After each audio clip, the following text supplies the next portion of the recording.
back, y'all. So if you watch my channel regularly, you may have noticed that Miss Kori got a new hairstyle, and you know her hair is short.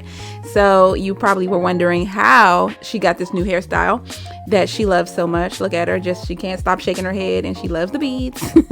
So here is the before, here's during, and this is the after.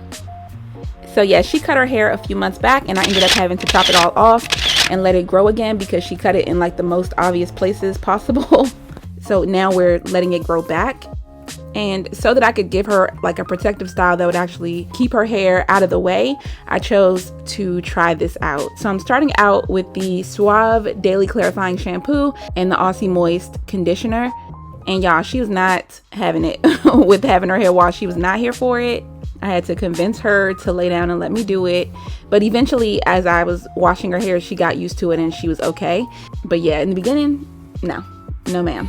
Stay like that. Please. You want your candy? No. You want your candy? If you want your candy, you gotta lay down. Wash your hair. So of course, the first step was to rinse her hair, shampoo it, and condition it. And I just really didn't want to have to do this multiple times, so I made sure to get a really good scrub with the shampoo, so I would only have to do it one time, and that could kind of cut down on her anxiety and her discomfort. And then of course I conditioned it, detangled it, and it was time to start the styling process.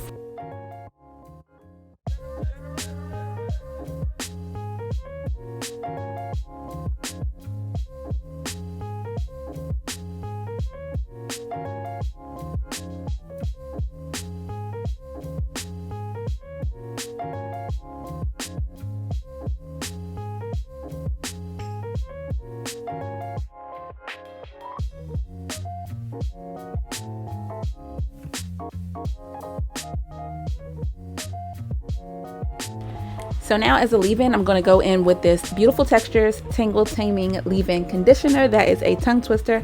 And I just put probably about a quarter-sized amount and put that all over her hair. You can definitely use as much or as little as you think you need. Then I'm also going to go in with the Cantu Thermal Shield just to protect her hair from the heat I'm about to put on it with the blow dryer. And then for the blow dryer, I'm using this blow drying brush, and this gives the best blowouts. The best blowouts of all time, and I'm using it on high. So yeah, her hair's fully detangled at this point, so I'm just going to go ahead and use the brush to kind of to dry her hair and kind of straighten it as much as I can. I'm not going to try to make her hair bone straight with this because it's just unnecessary. I need it straight enough to be able to braid it, but not bone straight because I'm not going to flat iron it or anything like that. Honestly, this took about probably less than 10 minutes from start to finish for me to blow dry her hair.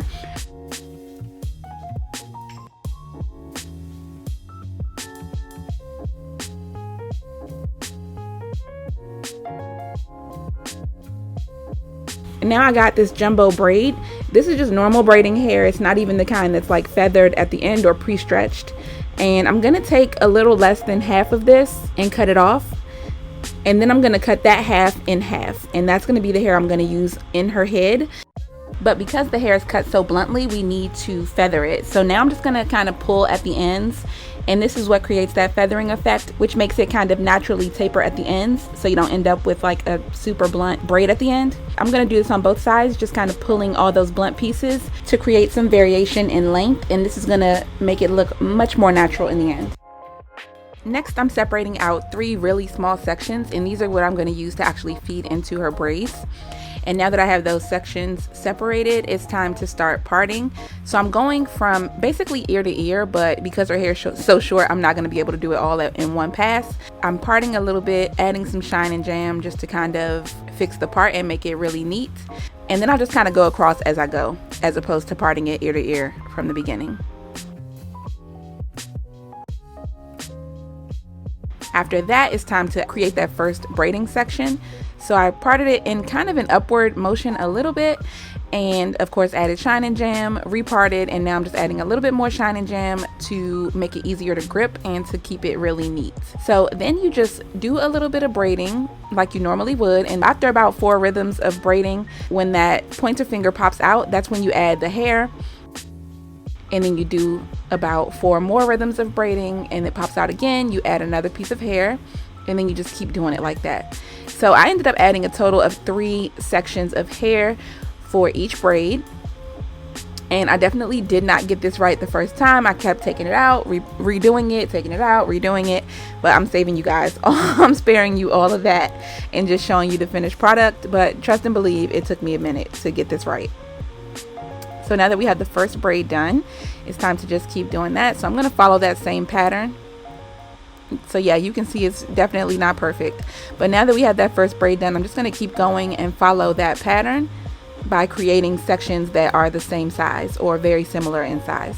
And you really want to use the shine and jam on the ends and on the hair as necessary to keep it tucked inside the braids.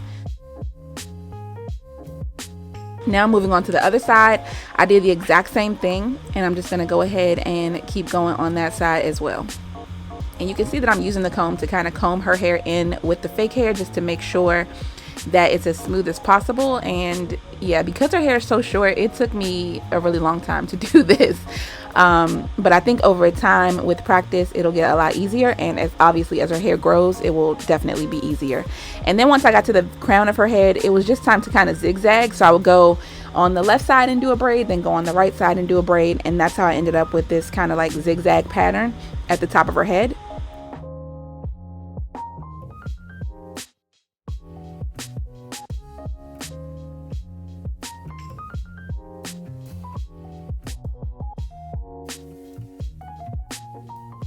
Now moving on to the back, I split it into 2 sections by parting it straight down the middle, and then I just did exactly the same thing, creating diagonal parts going upward this time, and I just braided following that same general pattern to bring all the braids up toward the center of her head.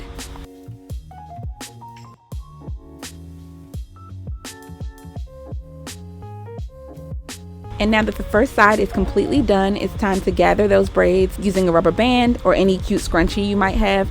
And then I'm adding beads to the end to kind of weigh the braids down and to give it a little bit of pizzazz. And she really, really loves the beads, as you can see.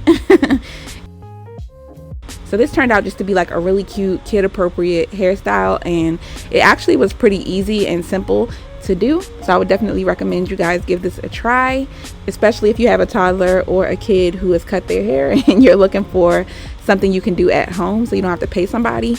Definitely highly recommend this hairstyle. This is probably going to be her hairstyle for a good amount of time.